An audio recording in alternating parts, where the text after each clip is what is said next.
Welcome to today's session, Invisible Risks, Consequences of Governing Non-Human Identities. So I'm absolutely thrilled to be joined by three amazing speakers today, Federal GRC risk management expert Soumya Chakravarti and Jay Agarwal, and SafePass CEO Adil Khan. So if you'd like to, well, just a few housekeeping items before we get started. So the session is being recorded for on-demand viewing. And if you do have any questions, which we hope you do, put those in the control panel and we'll hopefully get to those at the end of the session. So if you'd like to briefly introduce yourselves to our audience today, and then we'll dive into the topic we've got prepared today, which is governing non-human identities with a focus on the federal space. So Soumya, do you want to take it away? Sure, thank you. It's afternoon here, so I'll begin with good afternoon, but I know it's evening in some parts of Europe where you are in, Emma. So I'm Soumya Chakravarti. I am the president and I call myself managing consultant of a small business firm called Risk Pro Solutions. We specialize in risk management, particularly enterprise operational risk, cyber risk, controls assessment. I work across both federal as well as private sector or commercial organizations, have a background in GRC. I've known Adil for close to now almost 15 years. We've worked together. I used to be in a previous life an Oracle consultant. That's how Adil and I crossed paths. Have a previous Big Four background. What else can I say? I love the idea of, risk monitoring, risk governance. These are things that I'm very passionate about. I've written white papers. You can go check out my LinkedIn profile. So that's a nutshell about me. I'm excited to be here. Thank you, SafePass, for the opportunity. And I'm going to turn it over to Jay. We're delighted to have you. Jay? Thank you, Soumya. Hi, this is Jay Agarwal. I support Adil and SafePass in GRC solutions implementations. I have an extensive federal government background at Homeland Security, a little bit at DoD, and prior to that, I was also part of the Big Four. Done major systems implementations, cloud migrations, etc. And just like Soumya, my interest is also on the governance and risk management side of systems. Thank you. Thanks, Jay. Thanks for joining us. And Adil? Yeah, thank you again for both of you joining. I think it's going to be a great session. We got some brain power here that is hard to get scheduled together in such a short time. So Emma, thanks for putting us all together. I'm the founder and CEO of SafePass. This is literally my calling for the past 25 years. I've been in the risk management business, helping customers identify hidden risks and build controls to mitigate, remediate risks. These are the risks, what we call the unknowns in the industry, right? And that's where my passion is, to help bring light and visibility to the unknown risk, and then help build solutions to mitigate, monitor, remediate, etc., prevent that risk. I've written a book on governance, risk, and compliance, specifically for Oracle customers, that was published. Wow, boy, it's a long time now, 2012. And I'm also on the board of Oracle User Group. So we're having a user conference here in June in Orlando, that Emma and I are going to be there along with a bunch of our other team members. So a lot more to talk about. I'm presenting. I was invited to present on AI risks for Oracle at that conference. So I'm really honored and privileged to have that opportunity to meet Oracle customers.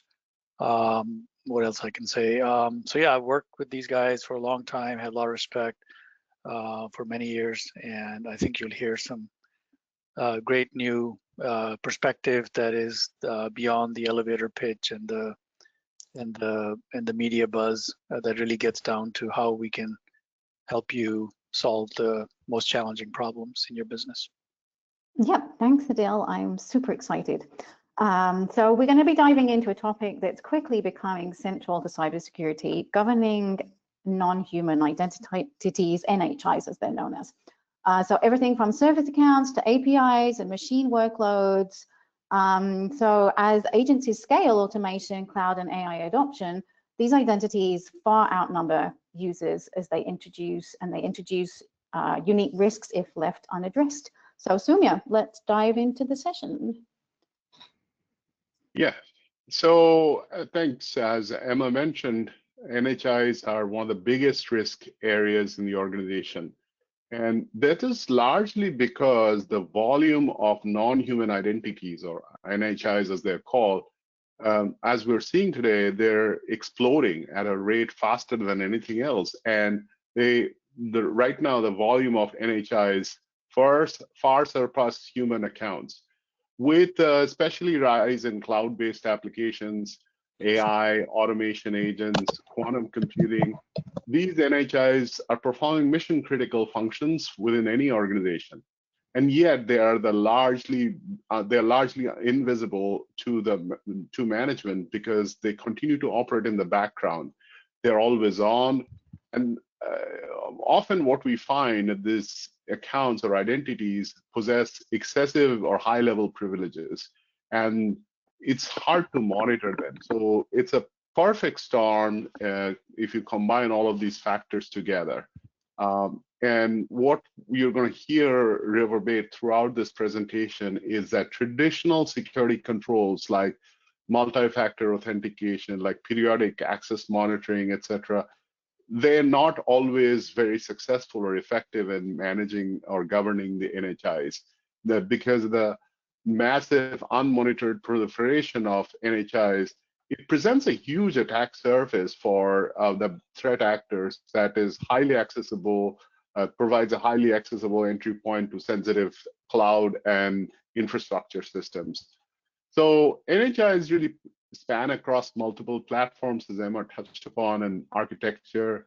They're simultaneously across cloud, they're across on-prem systems, they're in APIs, microservices, there's bots or AI agents, third-party integrations, et cetera, et cetera. That is almost impossible to manage through a single central identity store or a control point. Also, the life cycle of NHI is not very clear. And they are highly fluid and dynamic. And they're sometimes created by bots or scripts themselves and retired. So very difficult to use through manual measures to kind of manage them. So legacy IAM processes that were created almost like 30 years ago to manage human identities that have predictable access patterns, where you have periodic access reviews, manual approvals, and revocation processes. They could work with human accounts, but they don't work with the NHIs because the non-human identities work at machine speed. So it is impossible to use such traditional methods. And so organizations often rely on multiple cloud service providers, which they come with their own set of NHIs and identity constructs, which make it harder and complex to manage them using these traditional controls. The result is that the area that the organization has the biggest dependency on is the least governed area. So that's kind of what we're here to talk about today. All right, next slide. So if we look at some of the data points and also hear the word on the street, cyber experts are calling that threat actors don't break into systems anymore. They're just logging in. They're using valid credentials to conduct these attacks. And this is a real-time story that is unfolding. The majority of software breaches happen through compromised, legitimate credentials. And in fact, this was outlined in the CrowdStrike 2026 Global Threat Report, which estimated that over 80% of all detected intrusion activity in 2025 was malware-free. So it's not like you got some, phishing email and you clicked on it and suddenly downloaded some malware. No, somehow it copied your credentials and then logged you as that somebody, a legitimate user, and they did something bad to get lateral access. So imagine if with a human user, if they could do that with a vast amount of NHIs that are in play, what could be done to gain access? Like I said earlier, it's a huge attack surface. 35% of cloud-related incidents use the abused valid accounts. And because of all the advancement of AI-enabled capabilities, attackers are able to, use generative tools to organize these mass-scale theft campaigns like phishing and social engineering. Add to this that, when you think about the non-human accounts or identities outnumber human identities by 10 to 50 times, it just exacerbates the problem. So over 60% of security incidents today are tied to NHIs like service accounts or API keys. So the challenges that IT organizations face today is like this thousands and thousands of NHIs with often the secrets or the credentials being embedded in program code, pipelines, integration scripts that are easy to steal. They often lack clear ownership. They carry excessive privileges. We'll look at some of them later on. And in many cases, the access that is granted to these NHIs, sometimes shared across many different services, they're more than that is needed to perform their function. So they're not following the principle of least privilege. And due to the vast number of such identities, their life cycle is also poorly maintained, and they're almost never ever reviewed. So again, we have a problem that you have a key dependency area that is the biggest intrusion risk and is least governed. All right, next slide, please.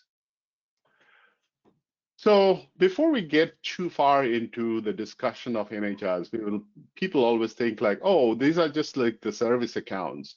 So I think it's good to touch on like what we refer as non-human identities. They're also called as machine identities or workload identities.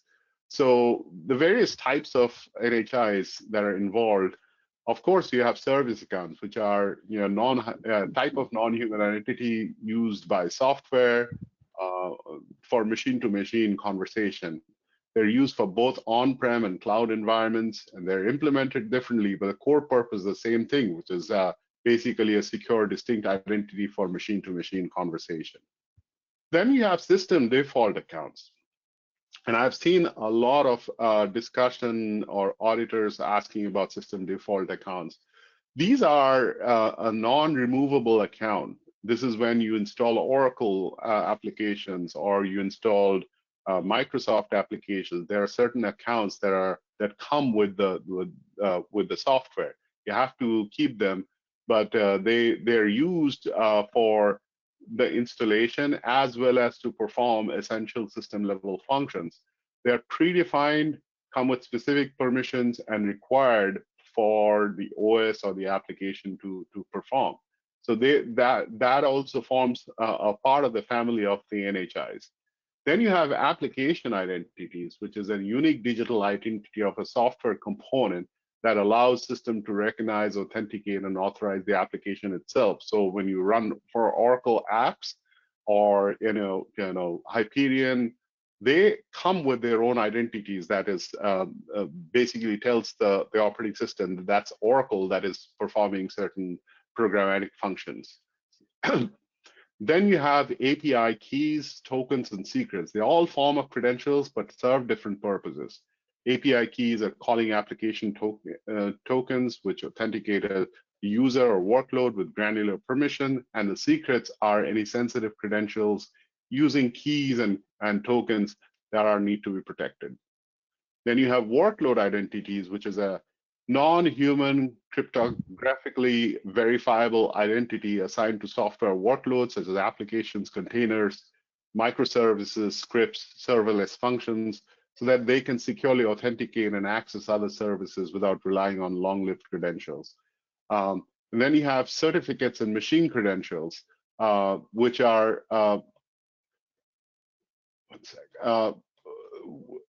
they're basically cryptographic digital entries or credentials that prove the identity of a machine when it's talking to another machine or a service. And the machine credentials are the broad category of all authentication artifacts that they use, including certificates, API keys, and tokens. Last but not the least, you have autonomous agents and automation pipelines. This is something we see more commonly with like agentic AI and other services that are kind of performing autonomous tasks in the back end.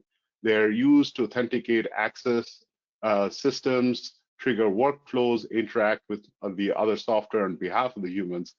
They're often at machine speed and scale. So they rely on these API keys and tokens and service accounts to perform and operate autonomously across enterprise environments. So that's kind of, when you talk about the world of NHIs, you're not just looking at service accounts, you have to look at this entire universe of identities that need to be protected. So next slide, please. Why are NHIs being targeted? The key reasons are, as I said earlier, they often come with extensive overprivileged access. They hold permanent administrative or root privileges, especially when you talk about system default accounts.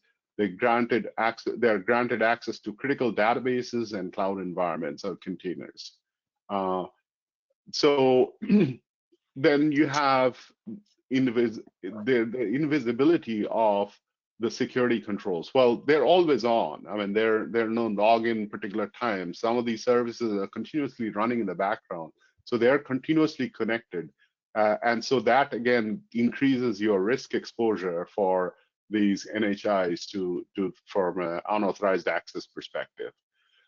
They're invisible to the security controls that we talked about, the traditional security controls.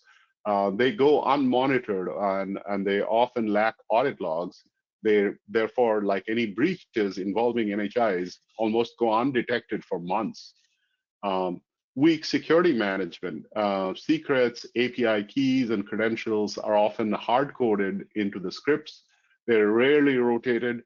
They lack multi-factor authentication, which make them easier to steal and to exploit. I talked about the exponential growth of the non-human identities. Now they're outnumbering human identities almost 50 times to 1. So that actually increases the attack surface. And then there are often like orphan credentials that are not monitored. So you used or set up these NHIs for a particular project or a particular service. That service is no longer being used or has been stopped, but the NHIs were not removed. And therefore, and they're not being caught by any kind of monitoring function. So they go orphan for a long period of time, and they're often targets for attacks. Next slide, please.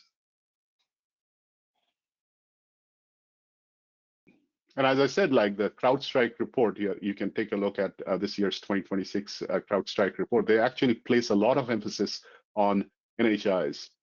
So if we look at the public sector, and I mean, these risks that we're talking about today apply to across the board to any sector, especially like infrastructure, but particularly government sector is today under attack, and it's under attack from like nation-state actors, activists, for various reasons, and therefore non-human identities within the public sector organizations are susceptible to more threats and vulnerabilities due to the sensitivity of data handled.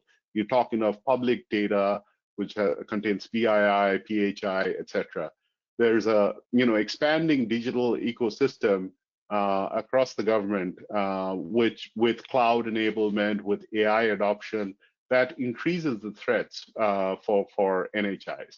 Some of the common issues that I've seen in the government sector, and I'm going to call upon Jay to kind of add his color, is some of the larger agencies, they tend to be federated in terms of governance. It's not often the OCIO that is controlling all of the the account management within the government organization or agency.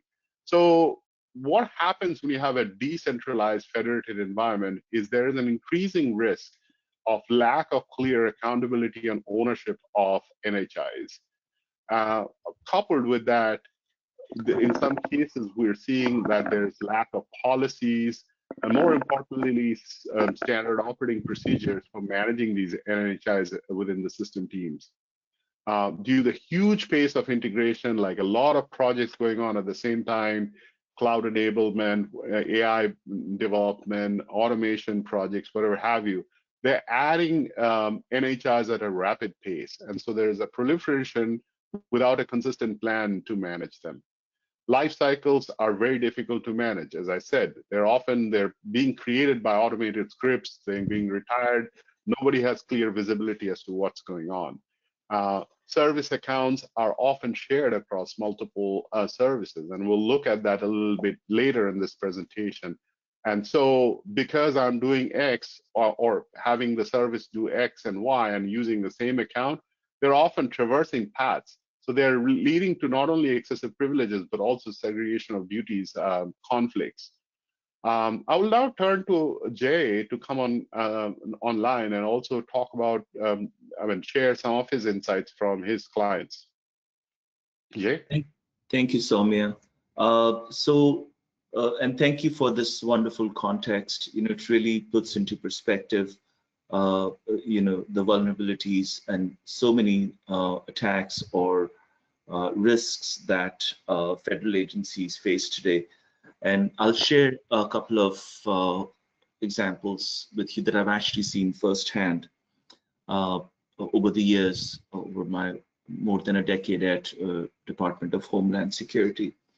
So one of them is what we call the zero-day hack or a zero-day breach, and it's so called because there's a vulnerability that that's not known to vendors or service providers or even developers within agencies, and but the hackers are aware of it, and they try to get this backdoor entry, and hence the name zero day, because there's no time to develop a counter to it.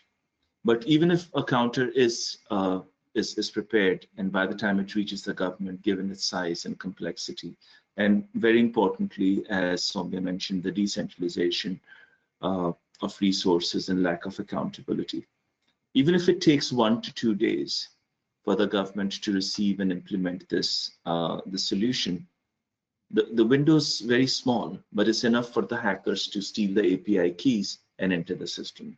In some cases, I've also seen them getting admin access, and you can imagine the damage that it can do.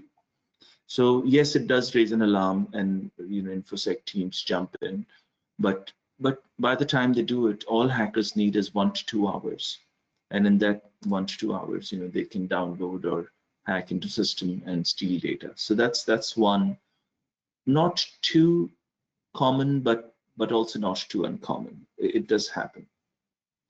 Another example I can share which is probably a little more common is, so DHS, again, I'm using a Homeland Security's example. It has 18 agencies and offices under this. They're called components.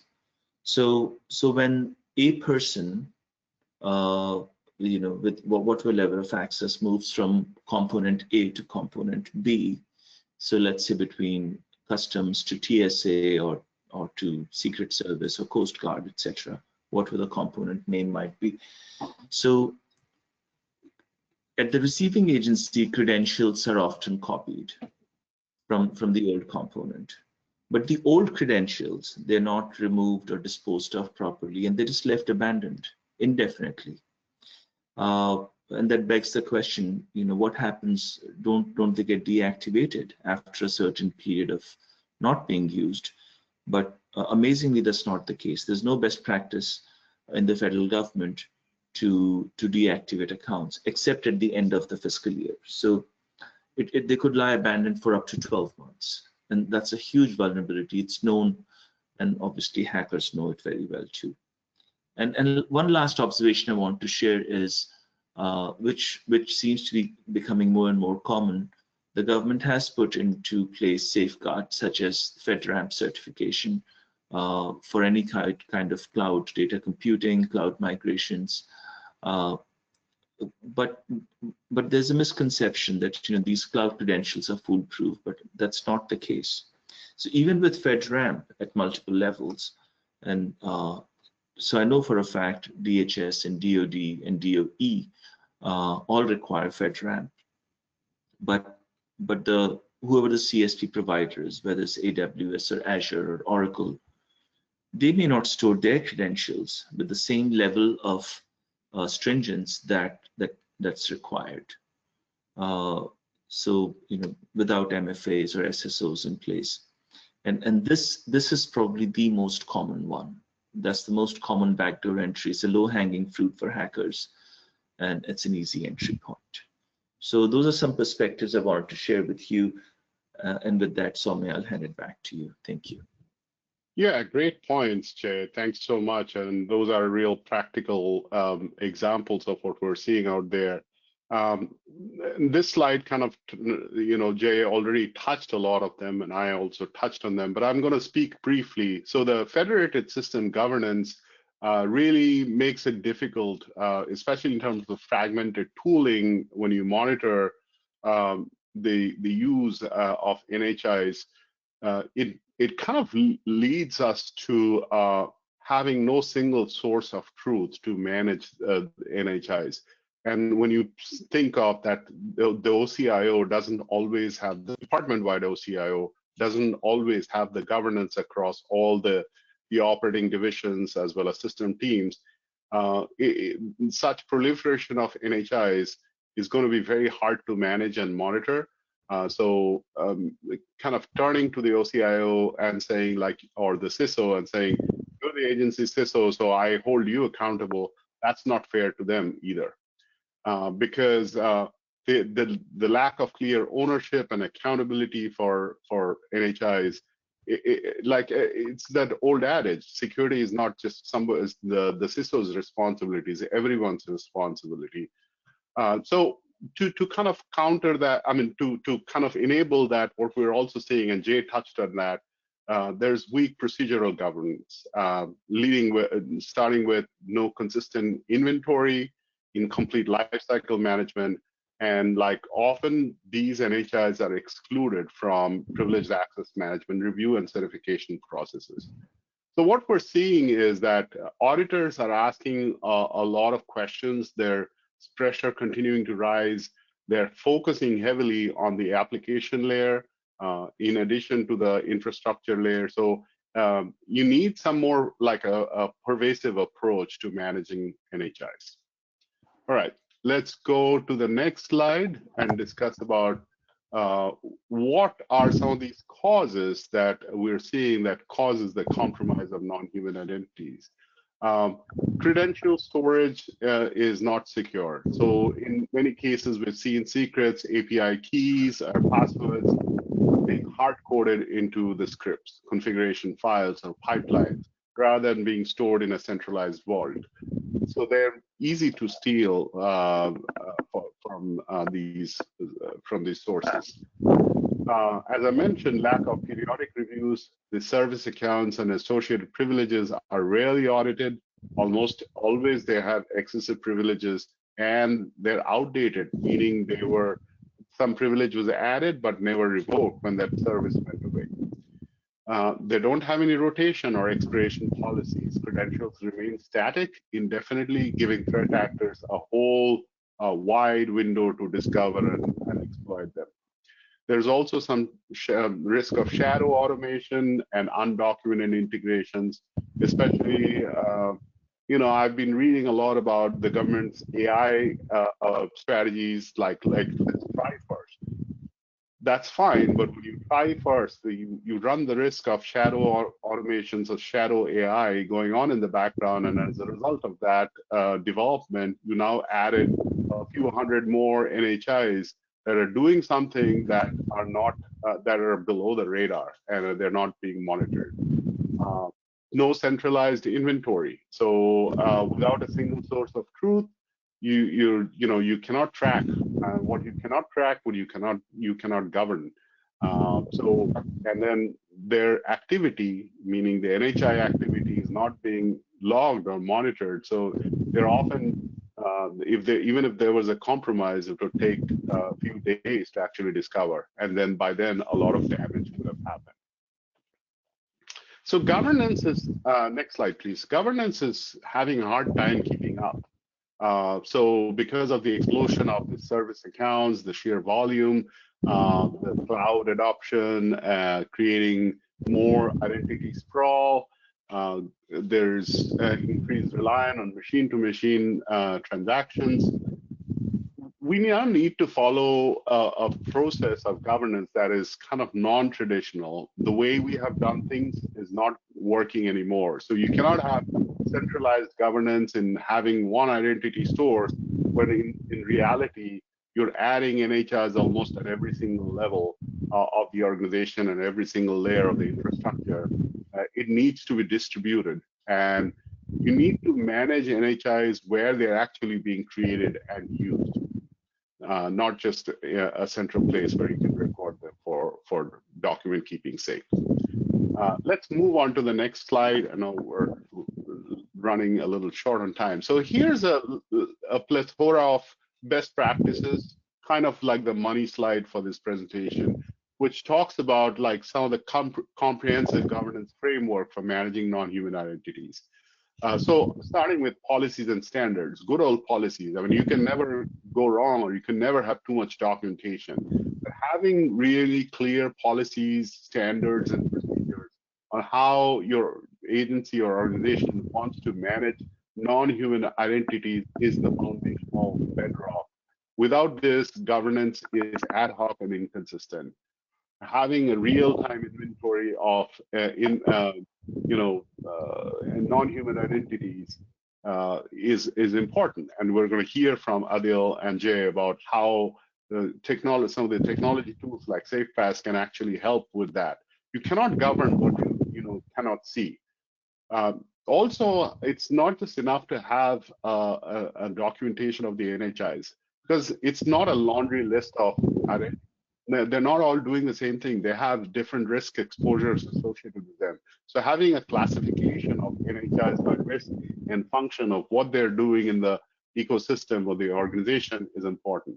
Having accountable ownership for who owns these NHIs, what is it used for, etc. And when it was created, when it is going to be decommissioned, addresses one of the biggest gaps in that was discussed in the earlier slides.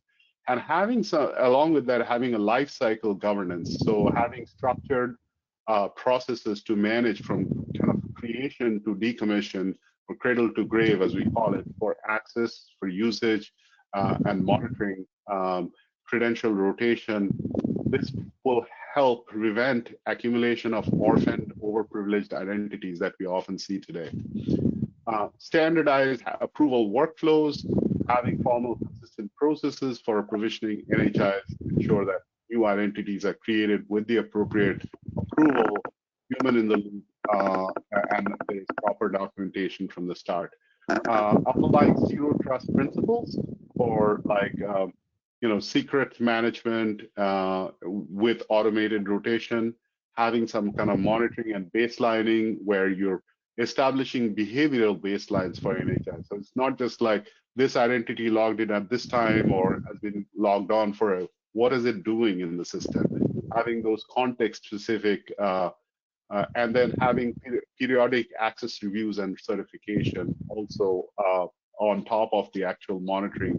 They're also going to help understand the privilege creep and also dormant account that needs to be. All right, next slide, please. So instead of going through all of those areas, I thought it would be good to kind of look at specific couple of areas and apply how zero trust principles can be applied for management of NHIs. So authentication is one of the areas, like how NHIs authenticate on systems. And in most commonly we see static identities, the password or the ID. Often it's embedded in the script with or without MFA. So these are all susceptible to compromise.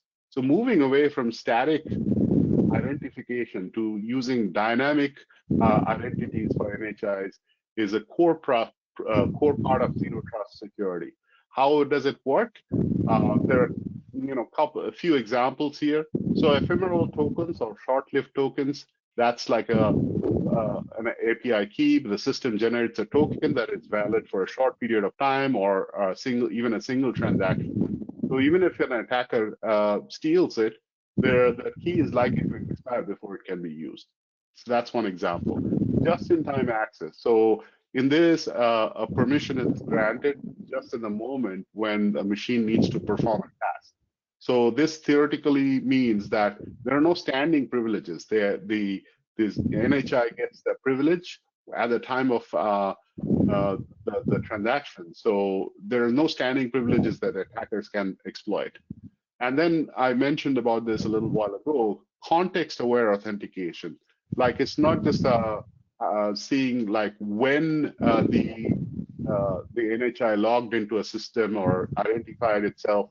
It is also checking the context. Is the service account connecting from the correct IP source? It's at the right time. It's performing the usual functions, etc. And all of that can be monitored today using technology. So that's just an example of how you can apply zero trust to for authentication. Another area is shared credentials. So we're seeing that shared credentials for NHIs is a very common practice, but it is also considered as a general high-risk practice because it kind of violates the core principles of individual accountability. However, should this approach be absolutely necessary, here are certain things that you can do to kind of mitigate that and align the principles of zero trust with management of NHIs, namely vaulting and rotations. So credentials, instead of hard coding them into the scripts, you're using a centralized secret management tool to store them. They are automatically rotated at high frequency, which limits the opportunity for attackers to compromise them. Identity federation, instead of using multiple services, using one API key, you're basically federating the identity using a service like SPI for Spire or Azure Workload. Each service instance receives then its own unique short-lived token, and that kind of reduces the exposure. Just-in-time access, which I mentioned about earlier. Context-based microsegmentation, not just verifying the what. A shared NHI can only be allowed to authenticate if it meets certain environmental criteria, like I mentioned earlier, valid IP range is one of them. Continuous monitoring, granular logging to ensuring that every shared NHI logs capture what they're doing with specific instances or resources are making the call, and therefore that will help really identifying what the NHIs are doing and will prevent identity masking.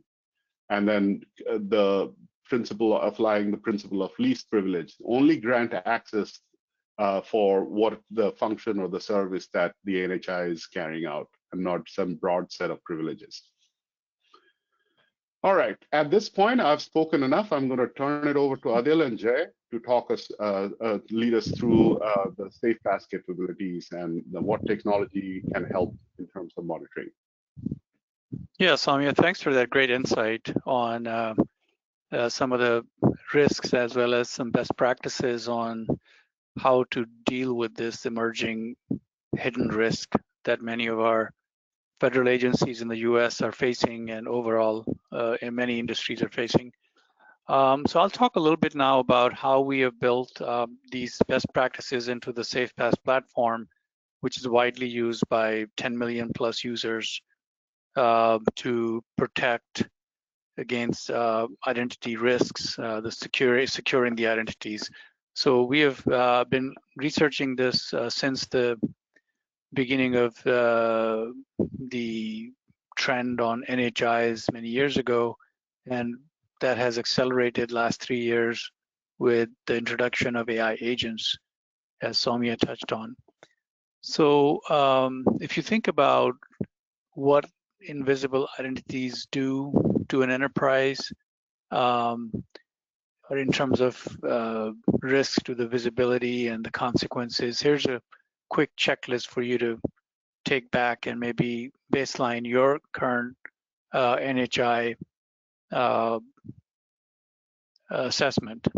So NHI accumulates access over time without life cycle governance. And so I think, as Soumya touched on, that's the first thing we look for when we are engaging with a client with an initial assessment, is to look at, do you have any identities that you're aware of? I mean, sometimes even more basic than that. It's like, do you know what privileges are granted through non-human identities? And so visibility is typically the first step in learning about the access to your data and key functions that's been granted to NHIs, and many clients don't have a good answer to that. The second point around machine identities is that many times human design controls are not either effective or not even present. I think again, Soumya alluded to that.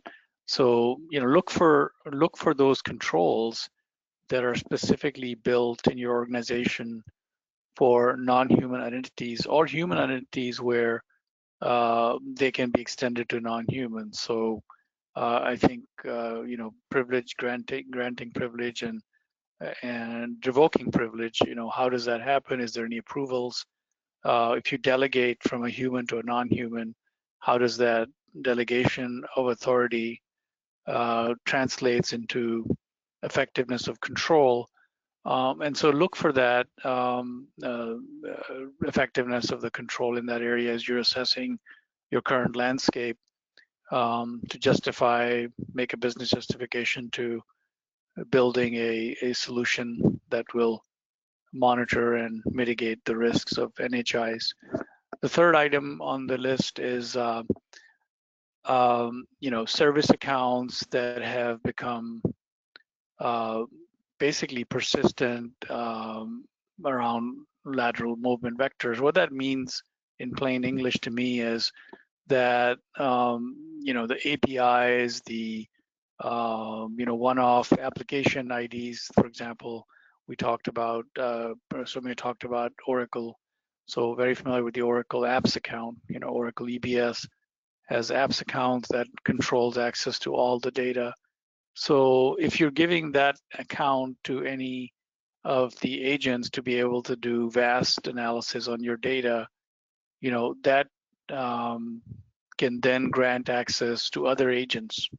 We're seeing this trend where it's not always one agent, or let's say your DBA is installing something, AI capability for your management to do better financial reporting.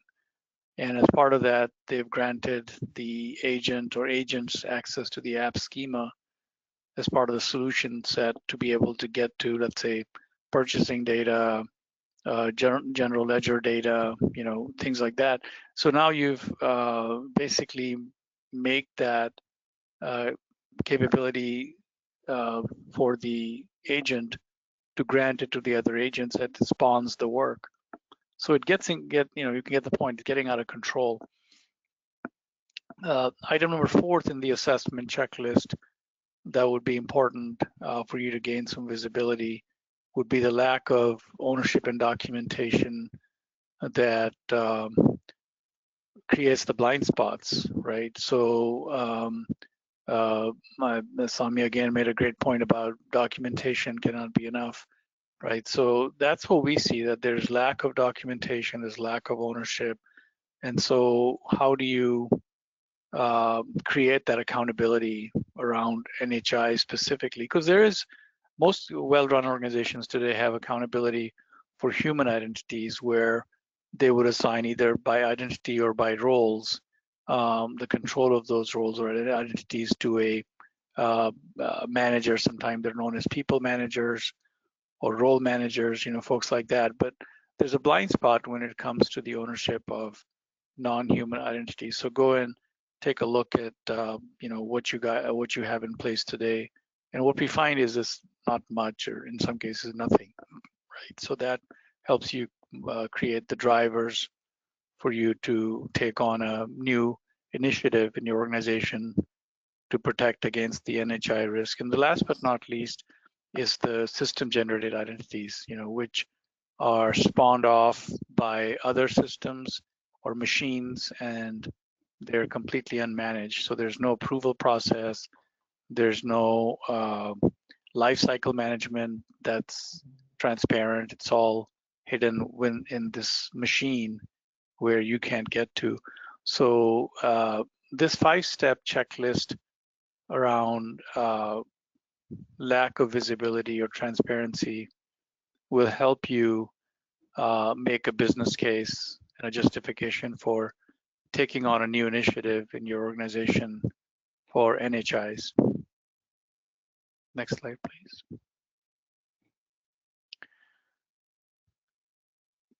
And so I think the famous statement is that what you don't govern, you cannot audit. What you cannot audit, you can't defend. That's basically the mantra of any good risk management program for the enterprise. And so what makes it challenging for our clients, especially in the federal organizations that are very complex and spread across many silos, is that 80% plus of the enterprise processes span multiple systems. We're seeing adoption of more efficient procurement process under the current administration, where we're pooling our resources more. The agencies are pooling the resources to do bulk buys. There's also cost cutting to save the budget. And so for that, you're seeing emergence of new ways of doing procurement. Maybe you're including, let's say, a very practical example. You've been using procurement module in your ERP, and now you've gone out and purchased a more sophisticated procurement solution like Ariba or Coupa or something like that. And so now your procurement process starts in a different system than your payment system. So now your procure-to-pay cycle starts in Coupa and ends in Oracle e-business suite or Oracle ERP. So that's an example of what challenge our customers are facing in the automation of controls around NHIs. And some of those controls are now being bypassed because AI is driving optimization across the, in this case, procure-to-pay cycle, right? So improving the procurement process and so forth. Oracle has introduced a number of agents within e-business suite that our customers would like to adopt, but the fear is that, what would that do to, all the controls we have in place? And that's where SafePass comes in. And I know we're running out of time, so I'll be brief and talk a little more about the solutions here. Major audit findings are increasingly involved because of this multi-platform situation that's introduced, especially with AI adoption, right? These AI systems operate across multiple platforms, which is on top of the current multi-cloud or a heterogeneous environment that we see in many agencies, where you have a number of systems that are interacting to accomplish the objectives and the mission of the agency. Item number 3 there talks about identity-related breaches that often involve this lateral movement across systems. So moving from an identity being in access to being able to create suppliers or supplier basics as part of the onboarding a new supplier, which is a great way to use AI to automate, to now getting into bank account information, which can be then compromised by a third party, bad actor, as an example. NHIs frequently hold persistent access. That's the 4th point. And that is basically once the access is granted, because they're not good lifecycle best practices for NHI identity management established today, at least in systems, even though there's a lot of talk about it. I think that exposes you to a new challenge of governing NHIs. Next slide, please. So Jay and I have been working with one of our federal agencies, and it's one of the largest federal agencies where Jay is able to leverage a lot of his DHS experience and help them modernize their governance, identity governance platform. This agency has Oracle as a ERP system, EBS to be specific. They also have a legacy identity management system called SailPoint, and they have hundreds of applications that feed into their enterprise systems. And so the challenges that I've listed before apply here very much so. And then they have IT tools like Splunk and ServiceNow for IT service management and incident management and so forth. So the assessment that we were involved with resulted in some of these business challenges that you're seeing in the second box. And what we identified is the top cause was a lack of coordinated and streamlined workflows for assurance around identity governance. The current identity solution they had in place is not protecting the risks because it's first of all, it's a legacy system, so it doesn't quite scale up to the more modern challenges that we've talked about here. Plus, it's a very coarse-grained system, so it doesn't get into the level of scrutiny that the auditors expect to be able to get in and look at. So as a result, it's sort of a truncated or incomplete solution that doesn't fully integrate across the landscape of identity, and causing also not only high risk, elevated risk, but also slowing down the ability for the organization to onboard new staff members, which they have been doing hiring kind of a spree to meet the mission of the current administration around various initiatives. So we presented to them over a period of time different components of our solution, and I'll just touch on those since we're running out of time. If you want to learn more about it, please take a look on our resource page or the product page for the details. So basically these products, I won't go into each one of them, it enables the client to then monitor and detect risk across human and non-human identities, be able to certify on a periodic basis or on a trigger basis, event-driven in other words. Also gives them the ability to do entitlement analysis to see, that fine-grained access that's granted through the roles, which is a gap right now in their current landscape. Also, it provides the audit analytics, so the assurance folks can go in and as a third line of defense, if you will, and be able to see what's happening in the first and second line of defense, and to monitor controls as based on the risk profile to produce, not only mitigation but also detection in a timely, real-time manner. That is then all available through a audit risk and compliance workbench, where the data can be rolled up from all these different control capabilities to provide that overall heat map of risk and remediation and mitigation opportunities across a very complex organization.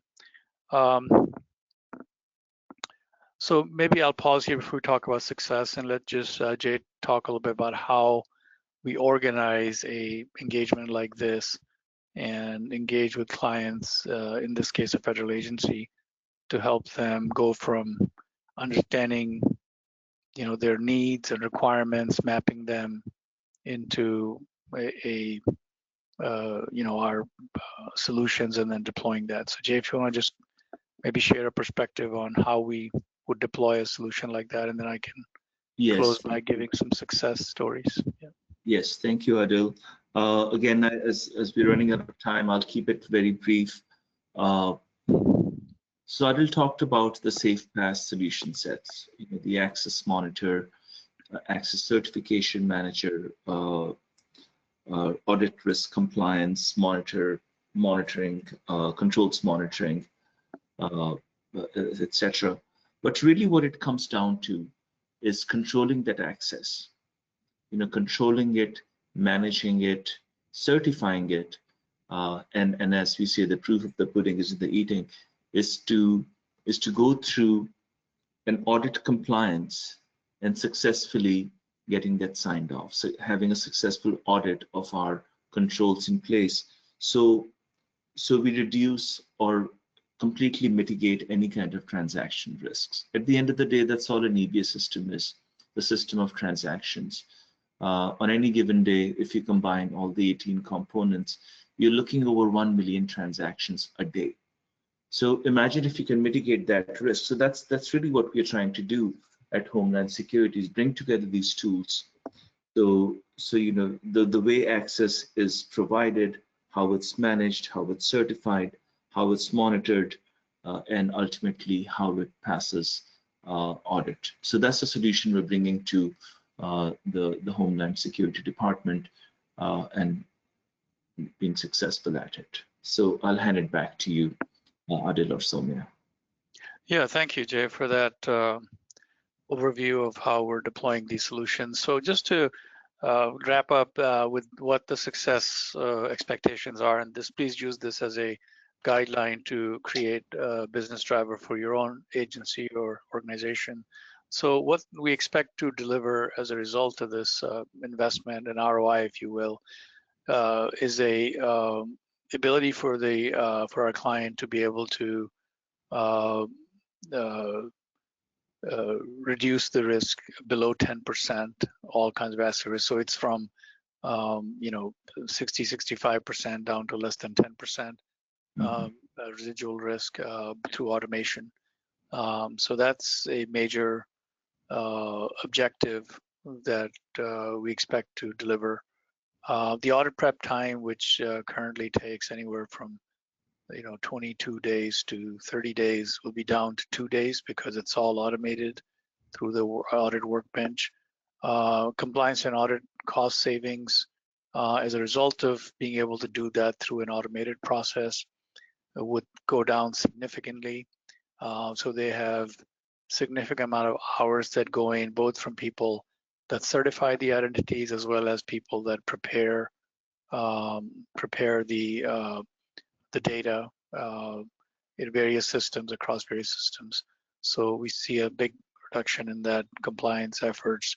So this will free up the folks in the assurance group, as well as so second line, third line, as well as the first line, the people that own those controls, to be able to focus more on other responsibilities other than just verifying compliance of identities and access controls themselves.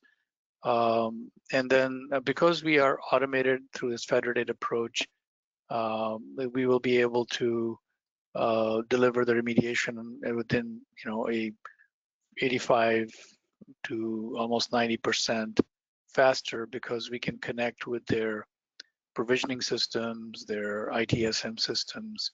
So when a user, for example, says that an access should be taken away from someone that was granted over-privileged access, the system will automatically do that. So they don't have to create a ton of tickets and have human intervention, send reminders. All of that stuff goes away, right, with this automation.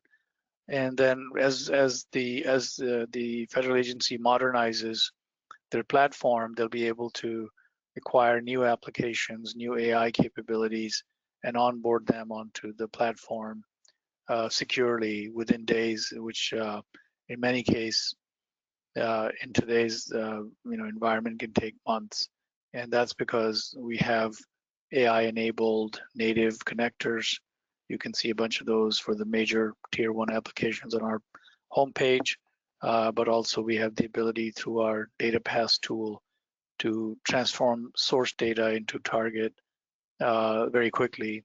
And ultimately, this is what the expectation for senior leadership at the agency is to have a unified visibility across all compliance and controls framework around identity governance.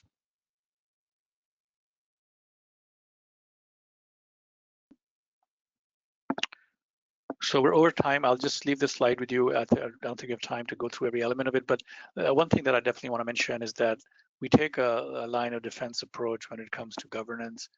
We have talked today, focused mostly on identity governance, but there are multiple other layers that if you're interested in learning, please look at our resource pages on the website or reach out to us, any of us, and we'll be glad to tell you more about how you can prevent risks, especially on today's topic with NHIs, not only at the identity level, but once the identity has been assigned at the transaction and the data and the controls, IT controls and application controls level. Okay, with that, I think we can wrap it up. Yes, unfortunately, we don't have time for Q&A because we've had such an exhaustive session. So insightful. A huge thank you to all three of you. Excellent session today. So as we wrap up, I think here's the key takeaway, that non-human identities are no longer a technical detail. They are central to your security posture. And as Adil said, you know, what you don't govern, you can't audit, and what you can't audit, you can't defend. So you have our contact details on the screen there, so please do reach out to us, any of us, if you would like a further conversation. And we hope to see you at our upcoming events that you can find on our website. So a huge thank you to Soumya, Jay, and Adil, and we hope to see you all very, very soon. Thank you. Thank you.